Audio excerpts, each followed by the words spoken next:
Hello guys, നമ്മളിന്ന് സംസാരിക്കാൻ പോണത് ജാസി ഹെൽനോസ് പാർട്ടക്ക് തുണി പൊക്കി കാണിച്ചു കൊടുത്തതിനെ കുറിച്ചാണ്. ഫസ്റ്റ് തന്നെ ഞാൻ പറഞ്ഞുതരാം, ഹെൽനോസ് പാർട്ടക്ക് വേണമെങ്കിൽ ജാസിന്റെ എതിരെ കേസ് കൊടുക്കുക. കാരണം എന്താ വെച്ചാൽ ജാസി എന്ന് പറഞ്ഞ വ്യക്തി ഇപ്പൊ ആധാർ കാർഡിലും പാൻ കാർഡിലും ആണായിട്ടാണുള്ളത്. ഇപ്പൊ ഞാൻ ഫോർ എക്സാമ്പിൾ പറയുകയാണെങ്കിൽ ഞാനിപ്പോ ഹെൽനോസ് പാർട്ടിനെ വീഡിയോ കോൾ ചെയ്താണ് തുണി പൊക്കി കാണിച്ചു കൊടുത്ത് വിചാരിച്ചോളി, കേസ് കൊടുത്തൂടെ? അതേമാതിരിയാണ് ഇപ്പൊ സംഭവിച്ചത്. ചിന്തിക്കണം. ഓക്കെ, ഫസ്റ്റ് നമുക്ക് വീഡിയോ കണ്ടേക്കാം. ഒരാണല്ല നീ, ഒരു പെണ്ണുമല്ല നീ, മനസ്സിലായില്ലേ? ഒരു നട്ടലില്ലാത്ത നായിയാണ് നീ. ഒരു സ്ത്രീയും ഒരു പുരുഷനും നല്ല ഒരു ട്രാൻസ്ജെൻഡറും നിന്നെ സപ്പോർട്ട് ചെയ്യുന്ന എനക്ക് തോന്നുന്നില്ല. അല്ല, ആലോചിക്കണേ, ഇന്നോട് ഏതെങ്കിലും ഒരാൾ വന്നാണ് ഇജ്ജ് ആണാണെന്ന് തെളിയിക്കുന്ന പറഞ്ഞാൽ ഞാനാണ് പൊന്തിച്ച് കാണിച്ചു കൊടുക്കല. അങ്ങനെ ചെയ്യല് സാധാരണ.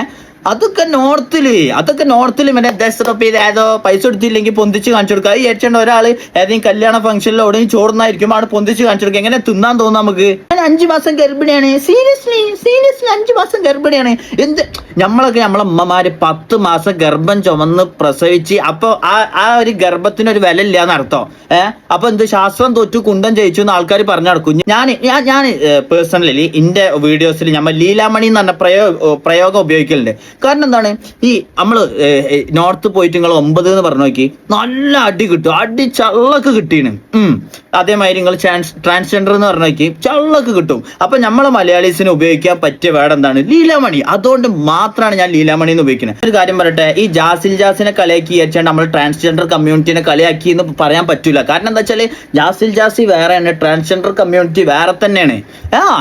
എത്ര നല്ല ട്രാൻസ്ജെൻഡേഴ്സ് ഉണ്ടോ നല്ലപോലെ ജീവിക്കണം. ഇപ്പൊ മറ്റേ Nadira big boss season 5 Nadira ഓളതാ ന്യൂസ് റീഡിങ്, മറ്റേ അതേമാതിരി സ്വന്തമായിട്ട് വീട് വെച്ച്, ഇതേമാതിരി കുട്ടിയുണ്ട്, ഗർഭമുണ്ട്, 2 കുട്ടികളുണ്ട് എന്ന് പറഞ്ഞാൽ ഒന്നും നടക്കില്ല. നല്ല രീതിയിൽ ഞാൻ ഉള്ള നല്ലത് കണ്ടാൽ നമ്മൾ നല്ലത് പറയണം. കാരണം എന്താ വെച്ചാൽ ചിലവർക്ക് പഠിച്ചവൻ അങ്ങനെ കൊടുത്ത് അപ്പൊ എന്താ അതിനനുസരിച്ച് ജീവിക്കല്ല. നമ്മൾ അത് കളിയാക്കി നടക്കാൻ പാടുണ്ടോ? പിന്നെ നമ്മൾ ഓരോ ട്രെയിനത്തെ അനുഭവങ്ങൾ പറയേണ്ടി വിചാരിച്ചിട്ട് നമ്മൾ കളിയാക്കലല്ല, അനുഭവങ്ങൾ ഷെയർ ചെയ്യാണ്.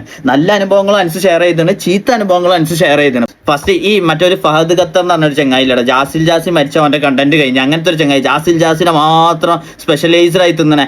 ഓൻ ഇങ്ങനെ കളിയാക്കിയപ്പോ പണ്ട് ഞാൻ വിചാരിച്ചു ഇപ്പൊ എന്തിനാ ഇങ്ങനെ കളിയാക്കണത്. ഇപ്പൊ ഒരു പെണ്ണും കൂടി പറഞ്ഞപ്പോ എല്ലാവർക്കും ഉറപ്പായില്ലേ. കാരണം ഒരു ആണിങ്ങനെ പറയുമ്പോ ചിലപ്പോ കേസ് കൊടുക്കുക അങ്ങനെയൊക്കെ പോകും. ഇപ്പൊ ഒരു പെണ്ണിനെ നേരെ കാണിച്ചു കൊടുത്തെന്ന് പറയണം, അതിനും പിന്നെന്താ കേസ് കൊടുത്തൂടെ? സത്യം പറയല്ലോ, ഇതേമാതിരി ഇഞ്ഞും പ്രൂഫ് കാണിക്കാൻ വേണ്ടി തുണി പൊക്കി കാണിച്ചു കൊടുക്കുന്ന സ്വഭാവമാണെങ്കിൽ ഞങ്ങൾ കേരളക്കാരെല്ലാരും കൂടി കത്ത് എഴുതിയാണ്ട് മുഖ്യമന്ത്രിക്ക് കത്ത് ചെയ്തു, ജാസിനെ നോർത്തേക്ക് നാട് കടത്തണം എന്ന് പറഞ്ഞാണ്ട്. അവിടെ ആണെങ്കിൽ പിന്നെ വല്ല ഈ നിസാമുദ്ദീനിലോ വിവേക് എക്സ്പ്രസിലൊക്കെ പോയിട്ടാണ് പൊന്തിച്ചെടുത്തിട്ടുണ്ടെങ്കിൽ 20-30 ഒക്കെ കിട്ടും കേട്ടാ.